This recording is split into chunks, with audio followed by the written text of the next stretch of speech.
चलिए शुरू करें। ठीक, आज जिस टॉपिक को हम लोग कवर करने वाले हैं, आप लोगों ने इसके पहले भारत का एकीकरण पढ़ा। भारत के एकीकरण में आप लोगों को बहुत अच्छे से पता था कि कौन कौन से पार्ट में कैसे कैसी सिचुएशन बनी, कैसे कैसे भारत की स्वतंत्रता के समय भारत की स्थिति चल रही थी। अब वो तो थी भारत की स्थिति, और भारत की स्थिति ही उससे ही हमें समझ में आएगा कि उस समय मध्य प्रदेश में कौन कौन सी उस समय राजनीतिक गलियारों में कौन कौन सी चीज़ें हो रही थी, और कैसे कैसे वहाँ के राज्यों का गठन हो रहा था, कौन कौन से क्षेत्रों में किस किस क्षेत्र को शामिल किया गया, किस पार्ट में कौन सा क्षेत्र आया, ये हमें उसकी ही स्थिति से समझ में आता है। अब अगर हम मध्य प्रदेश के बारे में देखें तो अभी हम जिस स्थिति की बात कर रहे हैं, ये जो मध्य प्रदेश का जो मैप मैंने बनाया है, ये स्थिति है वर्ष 1947 की। ये जो मैप मैंने बनाया है, ये स्थिति है वर्ष 1947 की। 1947 में मध्य प्रदेश जिस स्तर पे दिखता था, कैसा उसका नक्शा था, ये सारी चीज़ें इस मैप में आपको देखने को मिलेगी। एक बार मैप को समझ लीजिए क्या है। अगर हम मध्य प्रदेश के इस नक्शे को बहुत अच्छे से देखें तो ये वाला जो हिस्सा आपको दिख रहा है, ये वर्तमान का छत्तीसगढ़ है, वर्तमान में है। 1947 में मध्य प्रदेश में ही शामिल था, इसलिए ये डॉट डॉट डॉट डॉट वाली लाइन यहाँ पे पड़ी हुई है। तो ये पहले हमारे मध्य प्रदेश का ही हिस्सा था। अगर इस वाले क्षेत्र को हम देखें तो ये वाला क्षेत्र कहलाता है बेरार क्षेत्र। आपने सुना होगा सेंट्रल प्रोविजंस एंड बरार। अभी मैं बताऊंगा कि सेंट्रल प्रोविजंस एंड बरार कौन सा क्षेत्र था और क्यों हम उसको कहते थे सेंट्रल प्रोविजंस एंड बरार। ठीक है, तो ये था बरार क्षेत्र। विदर्भ वाला क्षेत्र ये भी हमारे क्षेत्र में शामिल था। इसको अगर हम देखें तो ये वाला क्षेत्र, अगर यहाँ से देखेंगे आप, यहाँ से ये क्षेत्र चलता है पूरा, और यहाँ पे आके कहाँ पे ख़त्म होता है, यहाँ पे। ये कहलाता है आपका मध्य भारत, पार्ट बी, जिसको पार्ट बी में शामिल किया गया। इसके अलावा देखेंगे हम ये भोपाल, जो एक स्वतंत्र राज्य था। मैंने आपको कल के लेक्चर में बताया था कि 5 रियासतें ऐसी थीं जिसमें भोपाल, मणिपुर, एक था आपका जूनागढ़, हैदराबाद और जम्मू कश्मीर।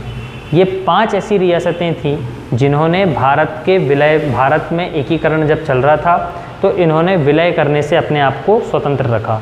इन्होंने भारत में शामिल होने से भी मना कर दिया, ना ये पाकिस्तान का हिस्सा बने, ना ये भारत का तुरंत में हिस्सा बने। बाद में भले ही इन्होंने भारत को क्या किया, भारत में अपने आप को विलय किया। तो ये भोपाल एक स्वतंत्र राज्य है। पार्ट ए में देखें तो बेरार, विदर्भ क्षेत्र, सेंट्रल प्रोविजेंस और छत्तीसगढ़ वाला जो क्षेत्र है, ये पार्ट ए का एक सम्मिलित हिस्सा है, पूरा पार्ट ए है, जिसको हम मध्य प्रदेश के नाम से भी जानते हैं। उस समय इसको मध्य प्रदेश भी बोलते थे। आप अगर कोई आपसे पूछे कि 1956 के पहले क्या मध्य प्रदेश नाम था, तो ये बात एकदम सरासर गलत है। 1956 के पहले मध्य प्रदेश नाम का कोई अस्तित्व ही नहीं था। 1956 के पहले इस पूरे क्षेत्र को मध्य भारत बोलते थे, सेंट्रल प्रोविजेंस बोलते थे, बरार क्षेत्र बोलते थे, अलग अलग नामों से इसको जाना जाता था। 1956 में पंडित जवाहरलाल नेहरू ने इसका नामकरण किया। ये कहानी बाद में हम पढ़ेंगे। पार्ट सी को देखिए यहाँ पे ध्यान से। पार्ट सी को कहा जाता है विंध्य प्रदेश। पार्ट सी को अगर हम मैप में देखें तो यहाँ से ये जो प्रदेश चालू होता है पूरा, यहाँ तक इसमें आता है। इस क्षेत्र में बुंदेलखंड, रीवा ऐसे क्षेत्रों को शामिल किया। कुछ रियासतें थी, 35 रियासतें, उनको भी हमने इसमें शामिल किया, अभी हम जानेंगे। तो ये था तत्कालीन स्थिति 1947 का मध्य प्रदेश का नक्शा, जो 1947 में था। देशी रियासतों के विलयकरण के बाद जो नक्शा हमारे सामने आता है, वो ये नक्शा आता है। अब इसमें एक सवाल आपसे एग्ज़ाम में कई बार पूछा जाता है कि मध्य प्रदेश के गठन के पहले मध्य प्रदेश के पड़ोसी राज्यों की संख्या कितनी थी। अब यहाँ देख लीजिए, अगर इस वाले क्षेत्र में देखें तो यहाँ पे राजस्थान है, यहाँ से लेके यहाँ तक आपका बम्बई प्रांत, जैसे आज आप महाराष्ट्र बोलते हैं, पहले वो बम्बई प्रेसिडेंसी के नाम से जाना जाता था। ठीक है, तो यहाँ बम्बई है। इसके नीचे साइड आए हम तो यहाँ पे हमको मिलेगा हैदराबाद। इधर आ जाइए तो उड़ीसा, यहाँ से लेके यहाँ तक उड़ीसा, यहाँ पे बिहार, और यहाँ पे यूनाइटेड प्रोविजेंस, जिसको हम आज उत्तर प्रदेश के नाम से जानते हैं। तो इस प्रकार अगर उस तत्कालीन स्थिति के हम नक्शे को देखें तो 1947 में मध्य प्रदेश के 6 पड़ोसी राज्य हुआ करते थे। कितने? 6। कौन कौन से? उत्तर प्रदेश, बिहार, राजस्थान, बम्बई प्रेसिडेंसी, हैदराबाद और उड़ीसा। गलत नहीं करना, कई बार सवाल पूछा जाता है आपसे, ठीक है। तो ये था 1947 का नक्शा। अब हम इसके आगे के सेगमेंट को समझते हैं कि कैसी स्थितियां थी उस समय और किन कारणों से किन किन पार्ट में किन किन क्षेत्रों को हमने शामिल किया और फिर आगे की क्या कहानी हुई वो जानते हैं। आप सब लोग जानते हैं 1947 में जब भारत के अंदर पूरे राज्यों का वर्गीकरण श्रेणी में किया गया तो उस समय 4 श्रेणियां बनाई गई, श्रेणी ए, श्रेणी बी, श्रेणी सी, श्रेणी डी। एक बार फिर याद दिला दूं, श्रेणी ए में वे राज्य थे जो ब्रिटिश सरकार के अंतर्गत शामिल थे, ब्रिटिश सरकार के अंतर्गत थे, जिसमें शासन ब्रिटिश गवर्नमेंट के द्वारा किया जाता था। पार्ट बी में वो क्षेत्र शामिल थे जो देसी रियासतें वाले क्षेत्र थे, जिनमें राजा रजवाड़ाओं का क्या था, शासन था। एक प्रकार से वो ब्रिटिश गवर्नमेंट के चमचे ही थे उसमें, क्योंकि ब्रिटिश सरकार से वो संबद्ध भी थे। इस कारण से पार्ट बी में देसी रियासतों को शामिल किया गया और कुछ रियासतों को भी हमने उसमें शामिल किए, अलग अलग छोटी छोटी रियासतों को। पार्ट सी में ऐसे क्षेत्र शामिल किए गए जो मुख्य आयुक्त वाले प्रोविजंस के क्षेत्र थे। मुख्य आयुक्त वाले जैसे भोपाल हो गया, अजमेर हो गया, विंध्य प्रदेश वाला क्षेत्र हो गया आपका, उसमें मैंने आपको बताया दिल्ली हो गया, कुर्ग हो गया, कच्छ हो गया। ये सारे क्षेत्र जो थे इनको हमने मुख्य आयुक्त प्रोविजंस वाले क्षेत्र थे, इनको हमने पार्ट सी में शामिल किया। पार्ट डी मात्र एक ऐसा लौता भाग था, श्रेणी थी, जिसमें केवल अंडमान एवं निकोबार को शामिल किया। ये बात मैं आपको पिछले लेक्चर में बता चुका हूँ। अब इन चारों श्रेणियों में हमारे मध्य प्रदेश की क्या स्थिति निकल के आती है ये आपको समझना चाहिए। कैसे समझना चाहिए? पार्ट ए में हमने देखा था, अगर हम भारत की स्थिति देखें तो पार्ट ए में हमारा सेंट्रल प्रोविडेंट एंड बरार क्षेत्र शामिल था। ये मैंने आपको कल नोट्स में लिखवाया भी है। पार्ट बी में अगर हम देखें तो पार्ट बी में हमारा मध्य भारत वाला क्षेत्र शामिल था, मध्य भारत वाला क्षेत्र शामिल था। ये मैं भारत की श्रेणियों की बात कर रहा हूँ। भारत की श्रेणी में जो पार्ट ए बी सी बनाए गए उनमें मध्य प्रदेश के कौन से क्षेत्र उसमें शामिल किए गए वो मैं आपको बता रहा हूँ। और पार्ट सी में अगर हम देखें तो भोपाल राज्य को शामिल किया गया एक। इसके अलावा विंध्य प्रदेश जो था इसको भी हमने शामिल किया। क्या? विंध्य प्रदेश, इसको भी हमने क्या किया? शामिल किया। पार्ट डी से तो कोई संबंध था ही नहीं। अब अगर part A, part B, part C को अगर हम देखें भारत की स्थिति में तो हमें मध्य प्रदेश के 3-4 क्षेत्र देखने को मिले उसमें। उसी आधार पे अगर हम देखें तो यहाँ पे part A, part B, part C का यहाँ पे गठन हो गया। तो मध्य प्रदेश के अंदर अगर कोई पूछे आपसे, ये सवाल आ जाए कितनी श्रेणियों में मध्य प्रदेश को विभाजित किया गया था स्वतंत्रता के बाद, तो 3 श्रेणियों में मध्य प्रदेश को विभाजित किया गया। Part A, part B, part C. Part A जिसे सेंट्रल प्रोविजंस एंड बरार के नाम से जाना गया, कहीं कहीं इसे मध्य प्रदेश भी कहते हैं। पार्ट बी की अगर हम बात करें तो पार्ट बी को हम मध्य भारत के नाम से जानते हैं और पार्ट सी को विंध्य प्रदेश के नाम से जानते हैं। यहाँ तक की कहानी किसी को कोई डाउट? हाँ ना बोलो। चलिए आगे समझते हैं। आप समझिए यहाँ पे वर्ष 1947 में जब भारत की स्वतंत्रता हुई, पूरे देश में आज़ादी मनाई जा रही थी, तब आप जानते हैं स्वतंत्रता के पहले और स्वतंत्रता 1956 जब मध्य प्रदेश का गठन किया गया 1956 में, उसके पहले तक मध्य प्रदेश का नाम सेंट्रल प्रोविजंस एंड बरार था। मध्य प्रदेश नहीं, सेंट्रल प्रोविजंस एंड बरार था। और उस तत्कालीन स्थिति में सेंट्रल प्रोविजंस एंड बरार की जो एक प्रशासनिक इकाई के रूप में जो क्षेत्र था वो था नागपुर। यूँ कह सकते हैं हम कि सेंट्रल प्रोविजंस एंड बरार की तत्कालीन स्थिति में राजधानी क्या थी? नागपुर थी। चूँकि इस पूरी मध्य प्रदेश के अंतर्गत अगर हम देखें तो सेंट्रल प्रोविजंस एंड बरार वाला क्षेत्र जो है सबसे बृहद, सबसे बड़ा और सबसे विख्यात क्षेत्र रहा। इस कारण से अगर आपसे कोई पूछे कि वर्ष 1956 में मध्य प्रदेश के गठन के पहले मध्य प्रदेश की राजधानी क्या थी, तो उसका जवाब था नागपुर, क्योंकि तत्कालीन सेंट्रल प्रोविजंस एंड बरार की जो राजधानी थी वो नागपुर थी और उसी कारण से उसे हमने मध्य प्रदेश की भी राजधानी मान ली है। कौन सा मध्य प्रदेश? वर्ष 1956 का मध्य प्रदेश, उससे पहले का। तो ये था आपका क्या? पार्ट ए में उसकी राजधानी क्या बनाई गई? नागपुर बनाई गई। आप सबसे पहले यहाँ समझिए आप सेंट्रल प्रोविजंस और बरार क्या है। बहुत अच्छे से समझना है, आराम से, धीरे धीरे, और नोट्स बनाना है। सेंट्रल प्रोविजंस क्या है? सेंट्रल प्रोविजंस, जब ब्रिटिश गवर्नमेंट ने, ब्रिटिश सरकार ने, अंग्रेज़ों ने भारत पे आक्रमण किया तो उन्होंने मराठों से भी लड़ाई की, मुग़लों से भी लड़ाई की। तो ऐसे वे सभी क्षेत्र जो ब्रिटिश सरकार ने मराठों और किससे, मुग़लों से हासिल किए हों, जीत के, युद्ध करके उनसे जीते हों, ऐसे वो सभी क्षेत्र किस में शामिल हुए? सेंट्रल प्रोविजंस में, इसमें शामिल हुए। मतलब मराठों और मुग़लों के जीते गए क्षेत्र, मराठों एवं मुग़लों से जीते हुए क्षेत्र को हमने सेंट्रल प्रोविजंस कहा। उसका एक संघ बना जिसे हमने सेंट्रल प्रोविजंस कहा। अगर बरार क्षेत्र की बात करें, हम बेरार क्षेत्र की बात करें, तो बेरार को अगर आप नक्शे में देखेंगे तो बेरार हैदराबाद की बॉर्डर से लगा हुआ एक क्षेत्र था। दरअसल बेरार जो है हैदराबाद का ही एक असाइंड डिस्ट्रिक्ट है। असाइंड डिस्ट्रिक्ट का मतलब ये हुआ कि किसी राज्य ने हमको वो जिला सौंप दिया है, ऐसा एक क्षेत्र था बेरार। तो बेरार को अगर आप देखें तो वर्ष 1853 में अंग्रेज़ों ने बेरार पे क्या किया? शासन करना शुरू किया बेरार पे। चूँकि बेरार हैदराबाद का क्षेत्र था, परंतु इसमें शासन अंग्रेज लोग कर रहे थे, परंतु इस बेरार वाले क्षेत्र पे नियंत्रण जो था वो हैदराबाद के जो निज़ाम थे उनका ही इस पे नियंत्रण था। हैदराबाद के निज़ाम बेरार पे अपना पूरा नियंत्रण रखते थे, परंतु शासन उस पर कौन करता था? अंग्रेज लोग करते थे। कब से? 1853 से। ये बात ध्यान रखें।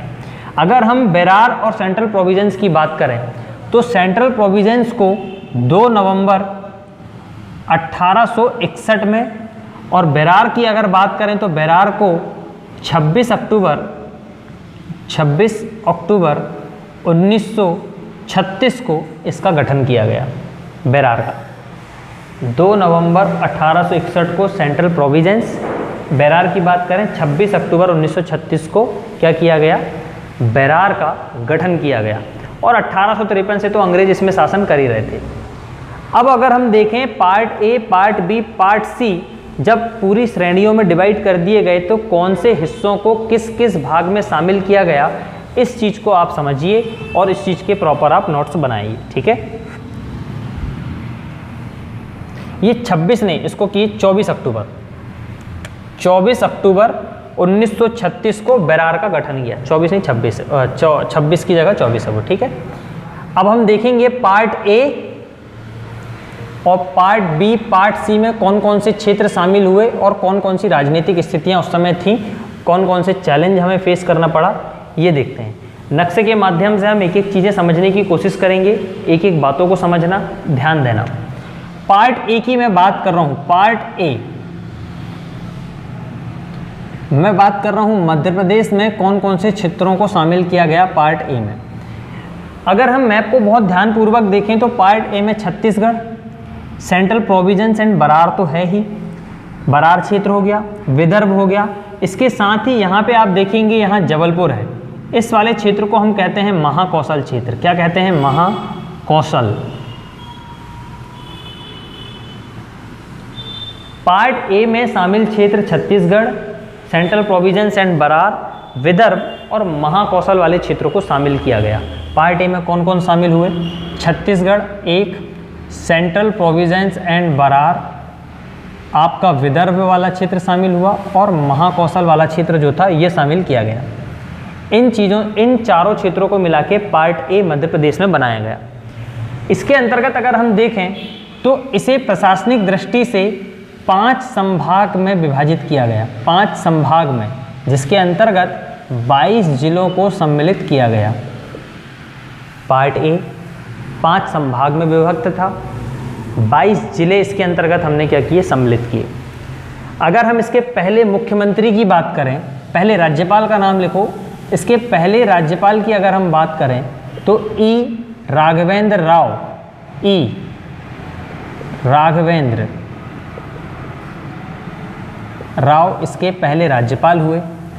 और अगर मुख्यमंत्री की बात करें, पार्ट ए के जो मुख्यमंत्री हुए, पहले मुख्यमंत्री, प्रथम मुख्यमंत्री, इसके पहले मुख्यमंत्री हुए पंडित रविशंकर शुक्ल।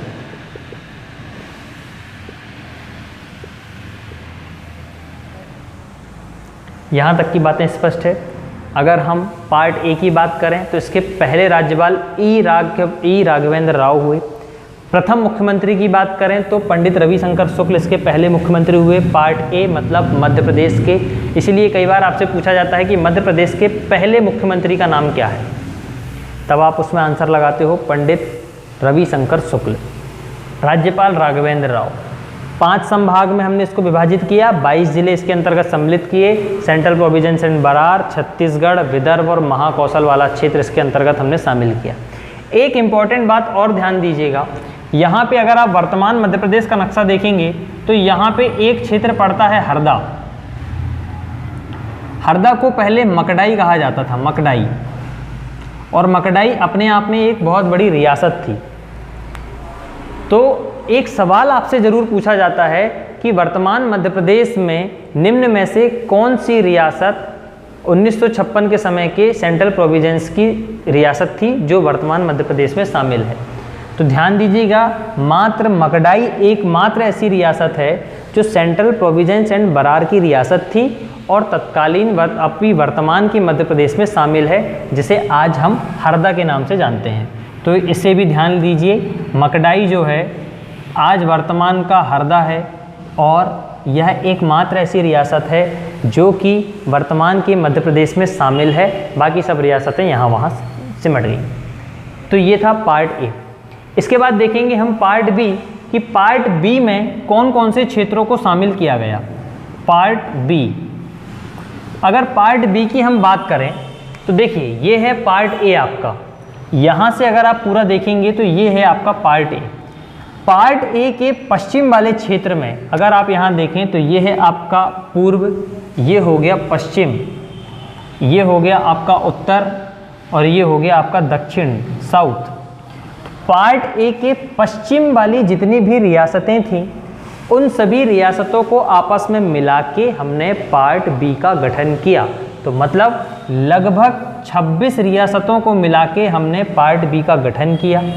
इन 26 रियासतों का जो एक संघ बना उसे कहा गया मालवा यूनियन। क्या कहा गया? मालवा यूनियन।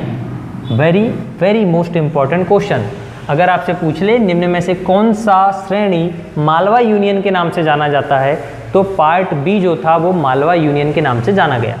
ठीक, इसके आगे की अगर हम बात करें, इसकी राजधानी, 2 राजधानियां थी। एक राजधानी थी इसकी इंदौर और एक राजधानी थी इसकी ग्वालियर। समझिए कैसी कैसी राजधानी थी। अगर पार्ट बी को आप देखें तो पार्ट बी आपका ये है, कहाँ से कहाँ तक, यहाँ से लेके यहाँ तक आपका पार्ट बी है। पार्ट बी की 2 राजधानियाँ थी, एक थी इंदौर, एक थी ग्वालियर। अगर ग्वालियर की बात करें तो ये जो राजधानी थी, ये राजधानी थी आपकी शीतकालीन राजधानी थी। क्या थी? शीतकालीन। और मध्य प्रदेश जो राजधानी थी ये ग्रीष्मकालीन राजधानी थी, ग्रीष्मकालीन राजधानी थी। कई बार आपसे अक्सर ये पूछा जाता है पेपर में कि निम्न में से पार्ट बी की या मध्य भारत की ग्रीष्मकालीन राजधानी कौन सी थी या शीतकालीन राजधानी कौन सी थी, कई बार आपसे पूछ लिया जाता है। इसलिए ध्यान रखें, इसकी 2 राजधानी थी, 6-6 महीने राजधानी होती थी। एक 6 महीने ग्रीष्मकालीन राजधानी ग्वालियर होती थी, एक 6 महीने ग्वालियर इंदौर होती थी और एक 6 महीने शीतकालीन राजधानी क्या होती थी आपकी ग्वालियर और ग्रीष्मकालीन राजधानी इंदौर। अगर इसके पहले मुख्यमंत्री की बात करें, मुख्यमंत्री की अगर प्रथम मुख्यमंत्री की हम बात करें तो प्रथम मुख्यमंत्री इसके थे लीलाधर जोशी, लीलाधर जोशी। और राज्यपाल की अगर बात करें, गवर्नर की बात करें तो तखतमल जैन, तखतमल जैन इसके पहले राज्यपाल हुए पार्ट बी के, जिसे 26 रियासतों को मिला के मालवा यूनियन के रूप में बनाया गया। आपको एक बात बता दूं, 1956 में जब राज्य पुनर्गठन चल रहा था, राज्यों का पुनर्गठन चल रहा था, उस समय इस क्षेत्र के जो मुख्यमंत्री थे वो तखतमल थे। कई बार आपसे अक्सर पूछ लिया जाएगा कि वर्ष 1956 में राज्यों के पुनर्गठन के समय मध्य भारत का मुख्यमंत्री कौन था? तखतमल उस समय भारत के मुख्यमंत्री थे राज्य के पुनर्गठन के समय। ये बात आपको ध्यान रखना चाहिए। अब देखेंगे हम यहाँ से पार्ट सी कि पार्ट सी में कौन कौन सी चीज़ें शामिल थी। पार्ट सी की अगर हम बात करें तो पार्ट सी कहलाता है विंध्य प्रदेश और विंध्य प्रदेश के अंतर्गत अगर हम देखें तो बुंदेलखंड, बघेलखंड, रीवा वाले क्षेत्र शामिल हैं। तो पार्ट सी को यहाँ पे देखिए, PAR part C, part C को हम कहते हैं विंध्य प्रदेश। और विंध्य प्रदेश जो है किन किन क्षेत्रों से मिलके बना है? बुंदेलखंड प्लस रीवा। अगर कोई पूछे कि विंध्य प्रदेश किन दो क्षेत्रों से मिलके बना है, तो विंध्य प्रदेश बुंदेलखंड और रीवा से मिलके बना हुआ है। इस समय रीवा के जो शासक थे मार्तंड सिंह देव थे। मार्तंड सिंह देव जो थे रीवा के शासक थे। और अगर हम बुंदेलखंड क्षेत्र की बात करें तो यहाँ के जो शासक हुए उनका नाम था कप्तान अवध प्रताप। जब 1948 में बुंदेलखंड और रीवा दोनों को आपस में शामिल कर लिया गया तो उस समय विंध्य प्रदेश के प्रधानमंत्री के रूप में कप्तान अवध प्रताप ने ही शपथ ली थी। बाद में विंध्य प्रदेश को हमने 1948 में क्या किया? शामिल किया पार्ट सी के अंतर्गत। ठीक, तो पार्ट सी में हम देखेंगे कि 1948 में जब ये दोनों क्षेत्र शामिल हुए तो ये अवध प्रताप सिंह प्रधानमंत्री बने। 1950 में विंध्य प्रदेश पार्ट सी में शामिल हुआ। ठीक है, माफ़ कीजिएगा, 1948 सी गलत निकल गया। 1950 में विंध्य प्रदेश पार्ट सी में शामिल हुआ। तो पार्ट सी की जानकारी लिख लीजिए यहाँ पे। पार्ट सी में कौन कौन से क्षेत्र थे? बुंदेलखंड, इसके साथ ही आपके बघेलखंड की रियासतें, प्लस कुछ 35 रियासतों को और मिला के, 35 रियासतों को और मिला के पार्ट सी का गठन किया गया। अगर हम इसके पहले मुख्यमंत्री और पहले राज्यपाल की बात करें तो एक मिनट वाइट साफ कर लें। तो इसके पहले मुख्यमंत्री किसके? पार्ट सी के पहले मुख्यमंत्री पंडित शंभू नाथ शुक्ला, ये इसके पहले मुख्यमंत्री थे पार्ट सी के। तो ये स्थिति थी इस समय पूरे मध्य प्रदेश की कि भारत में जब राज्यों का एकीकरण हुआ, पार्ट में जब पूरे भारत को विभाजित किया गया, मध्य प्रदेश में भी जब 3 पार्ट बनाए गए, पार्ट ए, बी, सी, तो उनकी अंदर की स्थिति कुछ इस प्रकार थी, part A, part B, part C की। ठीक है, यहाँ तक की कहानी आपको ध्यान रखना चाहिए। इसके बाद हम देखते हैं कि अब आगे क्या हुआ। इसके बाद बचता है मात्र भोपाल। भोपाल आप सभी को पता है कि भोपाल जो है स्वतंत्र एक राज्य था। एक आप अगर देखें तो 1949 के पहले तक भोपाल क्या था? स्वतंत्र राज्य था। 1949 1 जून 1949 को भोपाल शामिल हुआ पार्ट सी में, तब जाके ये हमारा क्षेत्र बना। इस समय इसके जो नवाब थे ना, उनका नाम था नवाब हमीदुल्ला खां। नवाब हमीदुल्ला। PSC प्री में इस साल एक क्वेश्चन आया था जिसमें उन्होंने पूछा था कि भोपाल राज्य के मूल संस्थापक का नाम क्या है? उसका सही जवाब था दोस्त मोहम्मद खान। दोस्त मोहम्मद खान नवाब हमीदुल्ला खान के पापा थे। उन्होंने भोपाल साम्राज्य की स्थापना की थी और यही क्वेश्चन आपसे पूछा गया था। परंतु विलय करते समय भोपाल का जो नवाब था वो था कौन? हमीदुल्ला। ठीक है, भोपाल राज्य 1949 में पार्ट सी में शामिल हुआ। तो पार्ट सी के अंतर्गत हम देखें तो हमने देखा पार्ट सी में बुंदेलखंड भी शामिल हुआ, बघेलखंड भी शामिल हुआ और भोपाल क्षेत्र तो शामिल हुआ ही हुआ। तो ऐसे 3 क्षेत्रों को मिला के पार्ट सी बना और भोपाल राज्य की जो राजधानी थी वो भोपाल ही हुआ करती थी उस समय। ठीक है, तो इसको भी ध्यान रखना है। और भोपाल के अगर हम पहले मुख्यमंत्री की बात करें तो आपने सुना होगा शंकर दयाल शर्मा का जी का नाम, शंकर दयाल शर्मा। ये भोपाल स्टेट के पहले मुख्यमंत्री हुए जब 1952 में चुनाव हुए, तब उस समय भोपाल के ये पहले मुख्यमंत्री के रूप में इन्होंने शपथ ली। तो इतनी बातें आपको ध्यान रखना चाहिए इस क्षेत्र को लेके। तो हमने part A, part B, part C और पार्ट भोपाल क्षेत्र को हमने देखा, कौन व्यक्ति इसका पहला मुख्यमंत्री बना, कौन व्यक्ति इसका राज्यपाल बना, ये सारी चीज़ें हमने यहाँ पे देखी। आप सभी लोग जानते हैं कि भारत में जब अंग्रेज लोग नहीं आए थे उस समय भारत लगभग 21 राजनीतिक इकाइयों में बटा हुआ था और हर राजनीतिक इकाई की खुद की एक सांस्कृतिक पहचान थी। खुद का खान पान था, खुद का रहन सहन था, खुद का पहनावा था। हर व्यक्ति की सांस्कृतिक पहचान थी और किसी किसी क्षेत्र में मिश्रित संस्कृति भी पाई जाती थी। परंतु जब अंग्रेज हमारे भारत में आए तो उन्होंने क्या किया, अपने फ़ायदे के लिए, अपने राजनीतिक फ़ायदे के लिए, अपने प्रांतों को गठन करने के लिए उन्होंने बहुत सारे क्षेत्रों को आपस में मिला के बड़े बड़े प्रांतों में बांट दिया। इससे क्या हुआ, बहुजाति और बहुभाषी लोग एक साथ आ गए। एक ही क्षेत्र में अलग अलग भाषा के लोग रहने लगे, एक ही क्षेत्र में अलग अलग जाति के लोग रहने लगे, एक ही क्षेत्र में अलग अलग संस्कृति वाले लोग रहने लगे। इसका विवाद तो देखना ही था, इसका विवाद तो होना ही था। आगे चल के ऐसा हुआ भी आखिरकार। एक समय ऐसा आया कि फिर से स्वतंत्रता के बाद राज्यों के पुनर्गठन के लिए डिमांड होने लगी, फिर मांग होने लगी।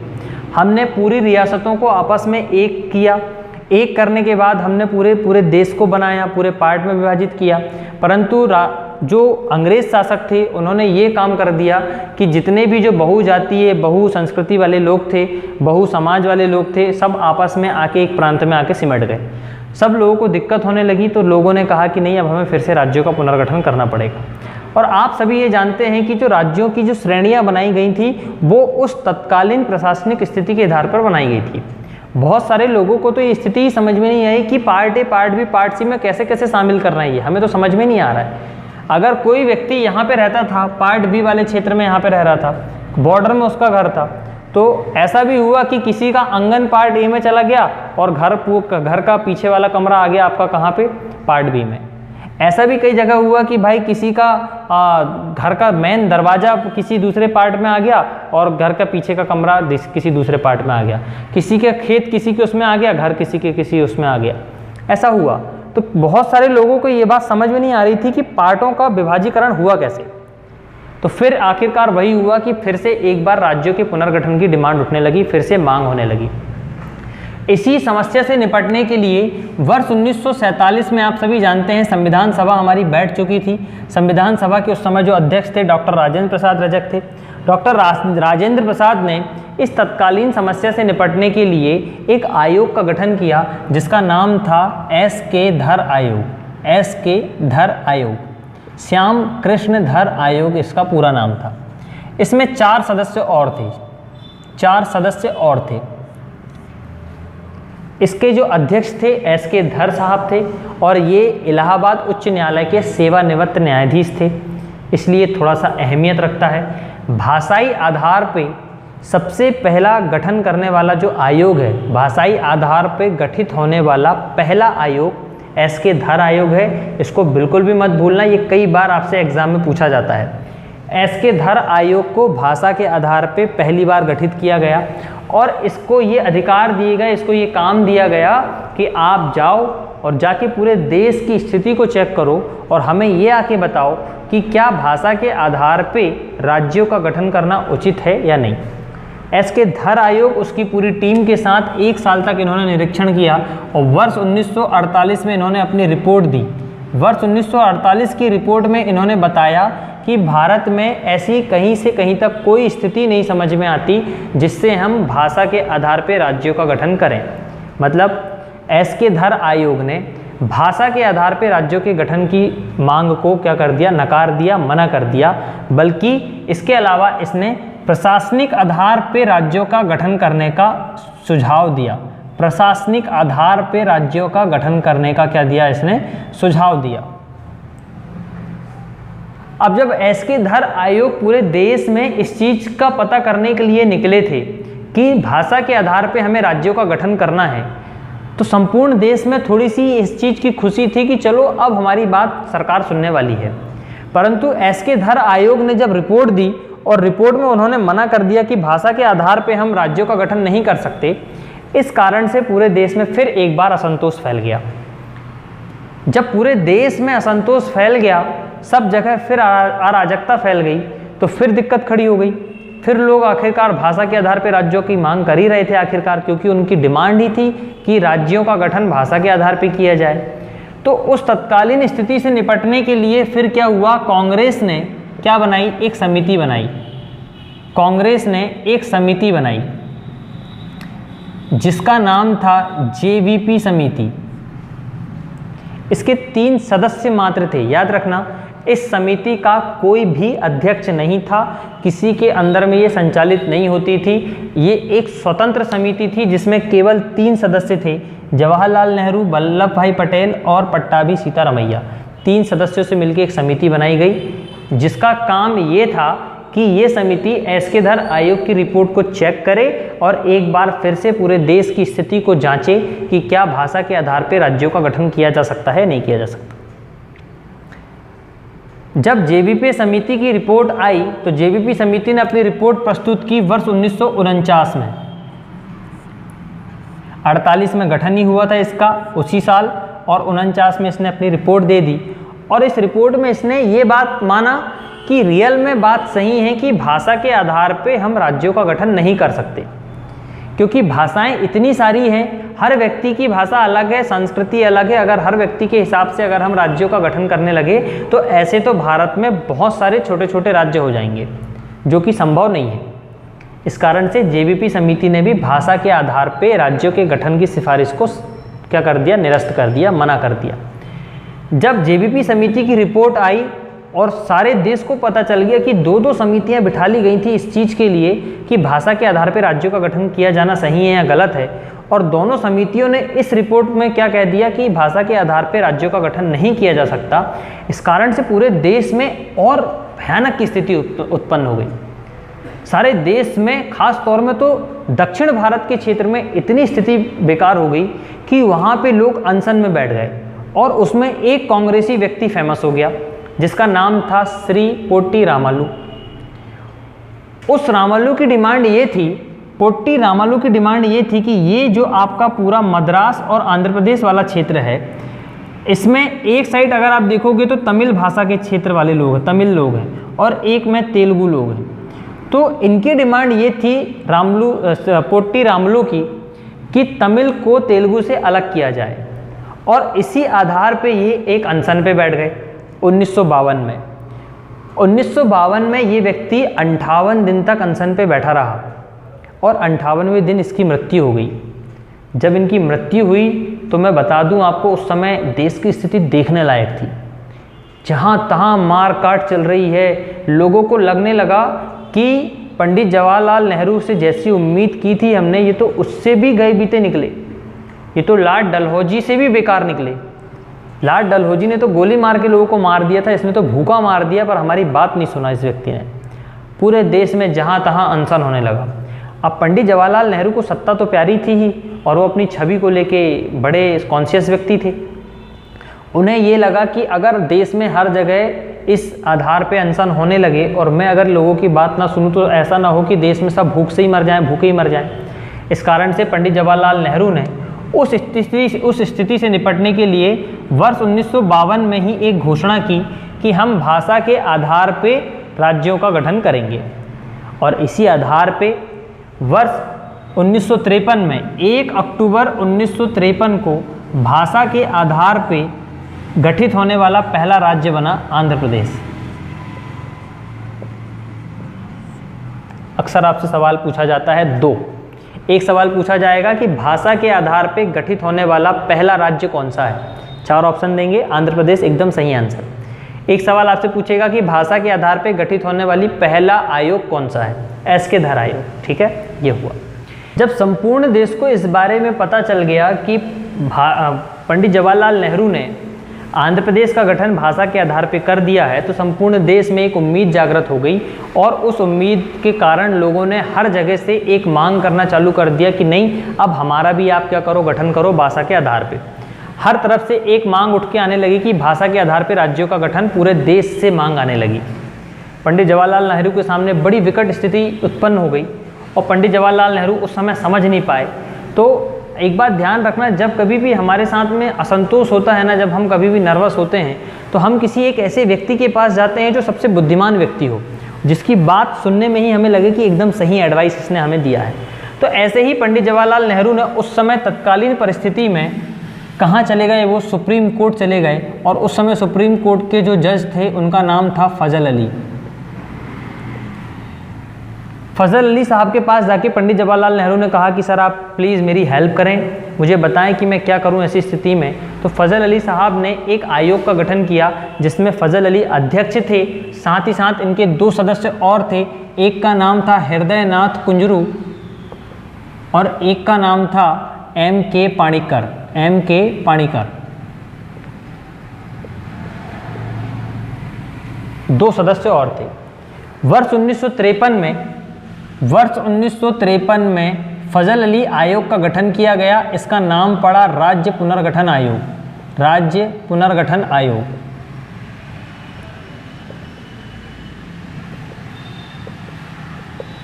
कई बार आपसे ये सवाल पूछ लेता है कि राज्य पुनर्गठन आयोग का गठन कब किया गया या फजल अली आयोग का गठन कब किया गया।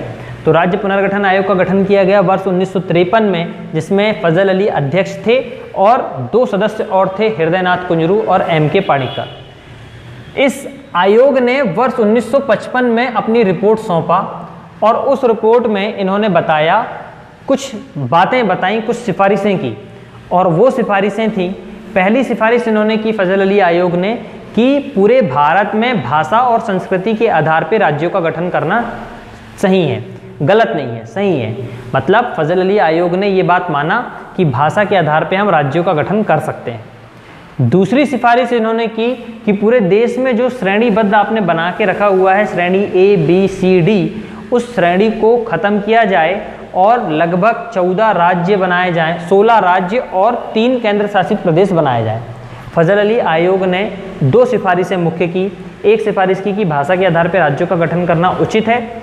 दूसरा, उन्होंने ये सिफारिश की कि पूरे देश में जो श्रेणियां बनाई गई हैं, part A, part B, part C और पार्ट D करके, उन श्रेणियों को खत्म किया जाए, समाप्त किया जाए। उसकी जगह पूरे देश में कितने राज्य बनाए जाएं? 16 राज्य बनाए जाएं और 3 केंद्र शासित प्रदेश बनाए जाएं।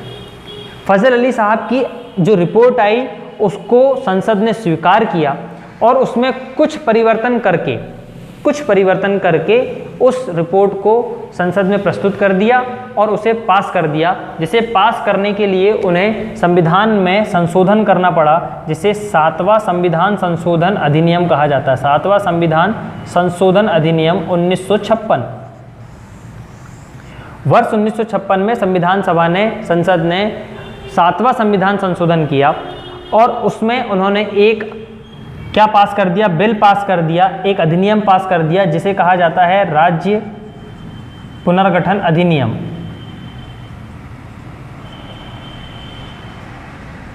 राज्य पुनर्गठन अधिनियम 1956। कई बार तो आपसे यही सवाल पूछ लिया जाता है कि राज्य पुनर्गठन अधिनियम कब आया। अधिनियम आया 1956 में, जबकि आयोग का गठन हुआ था कब? 1953 में, और आयोग की रिपोर्ट आई थी 1955 में। तो ये बात आप ध्यान रखना। तो इस आयोग की रिपोर्ट में राज्य पुनर्गठन जो अधिनियम आया, इसमें संसद ने यह निर्णय लिया कि पूरे राज्य में हम कितने राज्य बनाएंगे? 14 राज्य बनाएंगे और 6 केंद्र शासित प्रदेश बनाएंगे। 14 राज्य और 6 केंद्र शासित प्रदेश, जिसमें से एक राज्य होगा आपका क्या? मध्य प्रदेश। जिसमें से एक राज्य क्या होगा आपका? मध्य प्रदेश। और ये राज्य फिर थोड़ा सा इसका नक्शा फिर बदलेगा थोड़ा सा, और फिर इसमें थोड़े थोड़े संशोधन होंगे। फिर पार्ट A के कुछ हिस्से महाराष्ट्र में जाएंगे, कुछ आपके हैदराबाद में चले जाएंगे, कुछ आपके हिस्से यहाँ वहाँ होंगे, तब जाके आपका 1956 का मध्य प्रदेश बनेगा। ठीक है, तो 1956 तक की स्थिति यहाँ तक थी। यहाँ तक आपको उम्मीद है मुझे समझ में आया होगा। इसके बाद की कहानी हम पढ़ेंगे कल।